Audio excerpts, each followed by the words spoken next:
Hi students, today we are going to learn compound journal entry. Myself, Dr. Farzana S. Hussain, Assistant Professor, Department of Commerce, MES College, Marambali, and this module is specially designed for the open course Fundamentals of Accounting.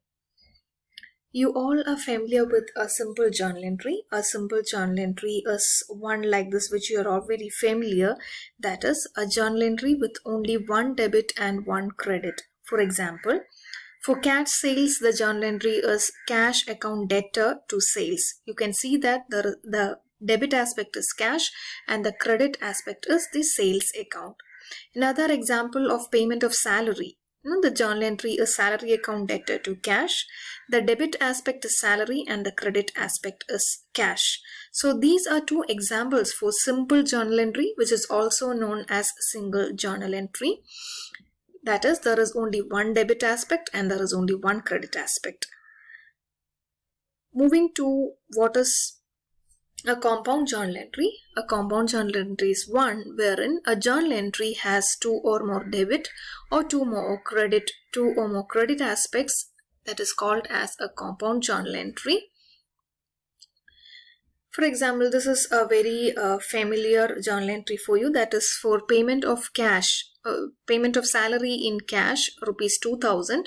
The journal entry is salary account debtor to cash account 2000.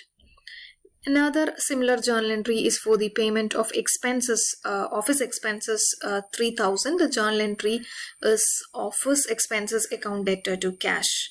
When you take singly, so this is one journal entry, this is another journal entry, and you can see that this is a simple journal entry and this is another simple journal entry because these two have only one debit aspect, see, and one credit aspect. So as I told you, compound journal entry is one wherein you will have two or more debits or two or more credits or both. So I'll just illustrate with these two simple journal entries how to convert it into a compound journal entry.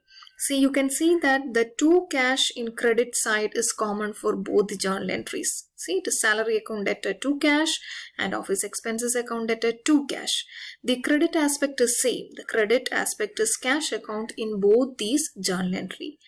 We can combine these two simple journal entries and make a compound journal entry as this. Salary account debtor 2000, office expenses debtor 3000 to cash account 5000. The total amount will come. You can see that the meaning has not changed. There is a debit for salary, there is a debit for office expenses, and there is a credit for cash account, but the amount is the total. This 2000 plus this 3000 coming to 5000. See, this 2000 plus this 3000 makes to 5000. And remember, it is possible only if these two happens on the same date. That is, the payment of salary and the payment of office expenses happens to be on the same date. We can convert these two simple journal entry into a compound journal entry. So with this you must have understood that in case of same common aspect, that is in case there is an aspect, either the debit aspect or the credit aspect is common, we can combine it to form a compound journal entry. I hope compound journal entry is clear for you. We will have a practice problem to do, which I will be giving it to you. And thank you for listening.